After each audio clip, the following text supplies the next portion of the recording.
Hello everyone, welcome back. I'm Kris. This is Distressing Things from the Internet, Volume 2. I'm not doing them in any particular order, so don't feel like, oh no, I have to. You don't have to do anything. This is Fright Factory. I've kind of been on a kick on the channel right now, doing some of the other disturbing things. See me click that thumbs up. You could do the same for me. It helps out tremendously. Oh, sorry.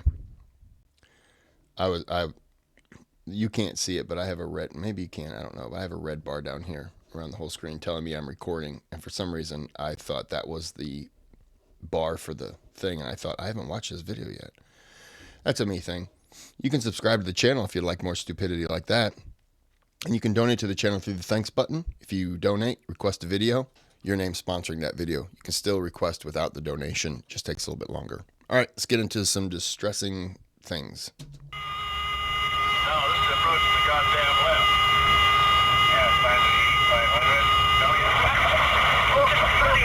500. What I just showed you was the beginning of some of the most horrifying last moments to ever be recorded. I paused it just before it got really bad, and before I show you the rest, allow me to briefly explain what caused this plane crash in the first place. On Halloween morning in 1979, one of the earliest flights from Los Angeles to Mexico City would depart for a very routine trip. The flight crew consisted of 53-year-old pilot in command, Captain Charles Gilbert, 46-year-old first officer Ernst Rachel, and 39-year-old flight engineer Daniel Walsh. Combined, they have flown this route countless times and have thousands upon thousands of flight hours logged. Needless to say, everything on Flight 2605 was going according to plan. That is until the very end of the flight.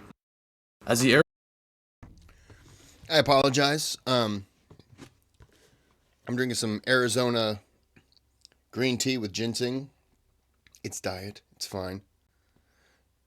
You can barely make it out. Diet. But I realized that I do not have any cups or glasses around me, so I'm drinking it like a savage. We're going to move on, though. Airliner approached Mexico City. Visibility was starting to get exceptionally poor, meaning they would have to rely on instrumentation to line up with the runway. This normally wouldn't be an issue, but the runway they were lining up with was actually closed for maintenance. It just had its instrument landing system turned on so that pilots could line up with it and then pivot over to another parallel runway that didn't yet have this technology. Simply put, they were to use this runway as a guide before landing on the one right beside it. Problem is, Mexican air traffic control never told them that they were supposed to perform this sidestep, and because visibility was so poor, they would not have been able to see that the runway was closed in time for their landing. This resulted in a very potent disaster, to say the absolute least. As they were about to land on this closed runway, they realized what was happening and banked to the right. The plane would touch down just right of the runway on the grass, striking two construction vehicles before eventually crashing into a service hangar. The pilots had tried to abort the landing before this, but sadly it was too late. In total, 72, including the flight crew, would die, and somehow 15 people would miraculously survive the crash. The cockpit voice recorder, or CVR, would record the flight crew throughout all of this, and a 23-second clip of their last moments was publicly released.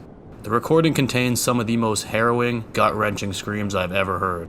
I'll play it from the beginning again, this time going all the way through, but just a final warning, this one is not for the faint of heart. We're cleared on the right. We're cleared on the right. Is that right? No, this is approaching the goddamn left. Yeah, sign the 500. No, yeah.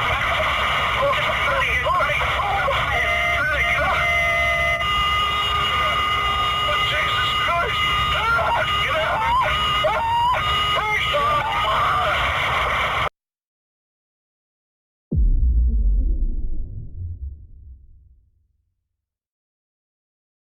The catastrophic events of September 11, 2001 need no introduction.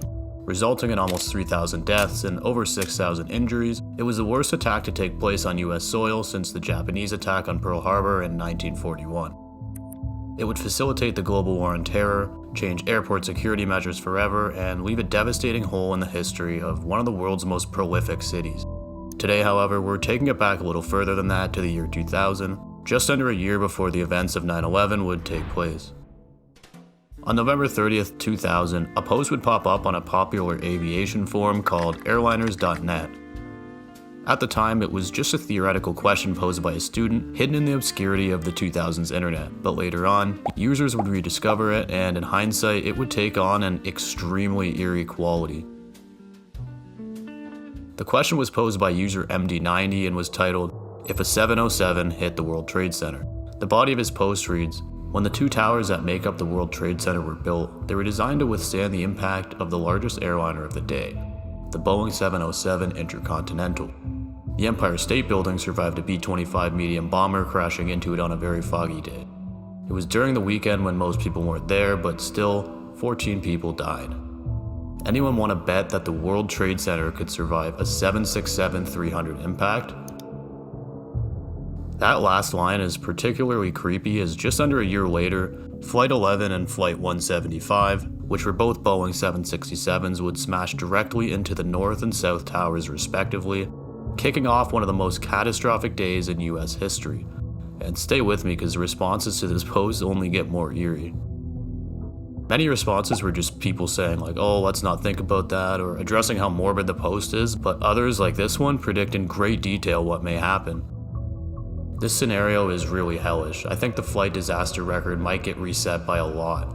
You would easily have 1,500 or more, since you would have 200 in the plane, at least 500 in the building, and a real shitload on the ground. If the buildings manage to fall, there might be 5,000 or 6,000 dead. That's why they put AC lights on buildings. Although his guess was a bit high, he was terrifyingly accurate considering the combined injuries and the fact that he would not have known how much time there was in between the initial attacks and the collapses. If it took less time and not as many people were able to escape, which thank God didn't happen, the figure could have been much closer to Meister's original guess. Another post reads, "I'm working in downtown New York at the World Trade Center, and when somebody's in the observation deck of the World Trade Center, you can see planes on approach to LaGuardia Airport not far away from the building. Sometimes you think the plane is coming to hit the building.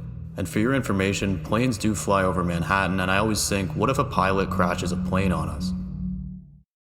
An extremely jarring post in hindsight, to say the absolute least. This was not even a year before the events took place, and it leaves you wondering if this user could have been in the buildings on the day of.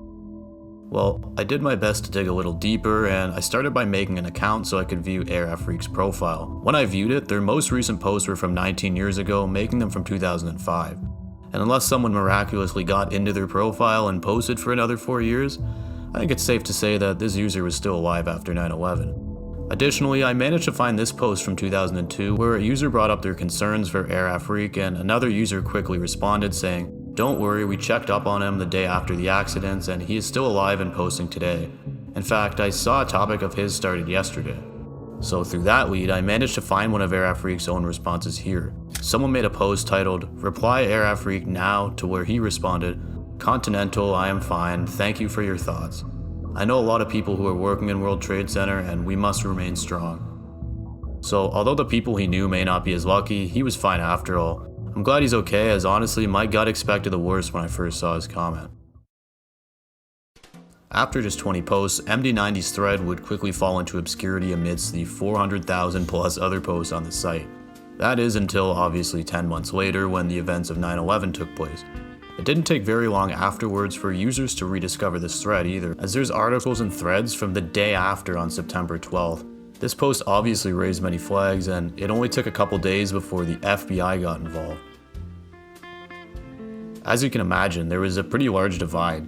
Some people thought it was purely a coincidence, and other people believed that he could have had some more involvement. You have to remember that this is immediately following the tragedy, and the internet back then was also a totally different place. Many people believed that any lead was worth looking into, and at the time I sorta don't blame them. A couple users eventually tipped him off to the FBI, where he was tracked down and contacted. He was eventually confirmed to just be an American sophomore student at Southern Illinois University, or SIU. He was majoring in aviation management and flight. The people suggesting it was just a coincidence were correct, and his profile information was not fabricated. This is honestly an insane coincidence, but considering the number of posts up to that point, it's not completely unbelievable that somebody would bring something like this up. MD90 apparently spoke about how he received the call in his marching band's rehearsal room and never had any sort of face-to-face interaction with an agent. So yeah, he was quickly ruled out. I've been near SIU. That's crazy. Kris Benoit was a Canadian professional wrestler who worked for several major promotions including the ECW, WCW, and most notably the WWE, where he was at one point the heavyweight world champion. Over his career, he had held 22 championships across all of the promotions he was a part of and had an extremely successful run. What no one would ever have expected is what would occur in late June of 2007. Over a 3-day period, the former champ would tragically murder his wife Nancy and their 7-year-old son Daniel before taking his own life. That story could be its own video entirely, and I'm not actually here to talk about that aspect of it. Plenty of people have covered it in depth, and it's a fairly well-known case. Instead, I wanted to explore something that occurred in the hours preceding the news being broken. Just 14 hours before the neighbors discovered the family's deceased bodies, an eerie edit was made to Kris Benoit's Wikipedia page. It read, Kris Benoit was replaced by Johnny Nitro for the ECW World Championship match at Vengeance, as Benoit was not there due to personal issues stemming from the death of his wife Nancy. Again, considering the bodies have yet to be found and the news had not even broke by this point, it's a little unsettling to think about how this information was known or who posted it. To make things even weirder, the IP address was traced back to the city of Stamford, Connecticut, which is where the WWE headquarters is situated. This begs the question, was this just an eerie coincidence, or did someone know about this before the rest of the world? Well, turns out it was just another extremely insane coincidence where someone was messing around and ended up actually being correct. Kris Benoit was very well known for being extremely work-driven and rarely missed a single event. So when he missed the Vengeance World Championship pay-per-view, people had begun to make up rumors that he was at home, taking care of his sick wife and child. Given the That's just insane to put that down, that he's missed an event because of his wife dying. Only for what, less than 24 hours later, he kills his wife?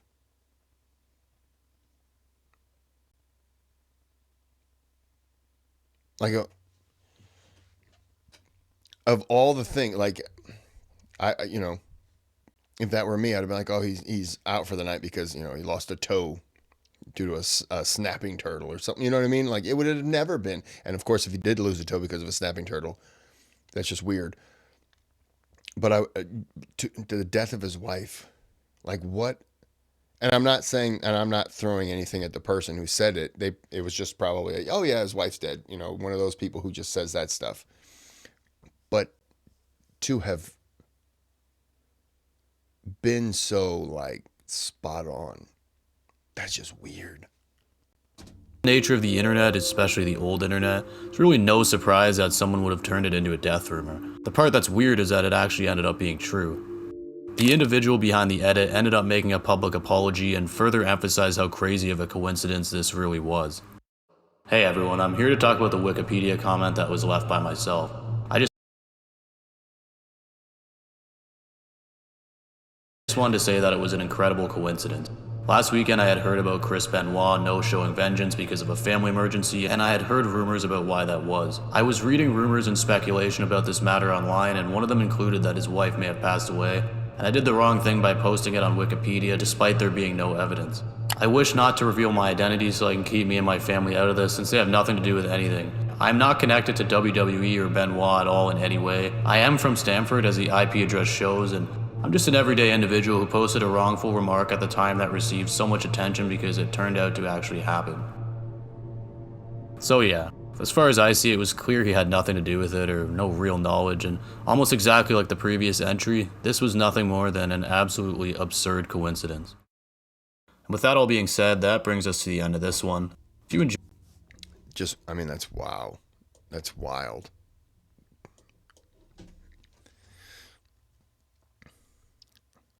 Wow.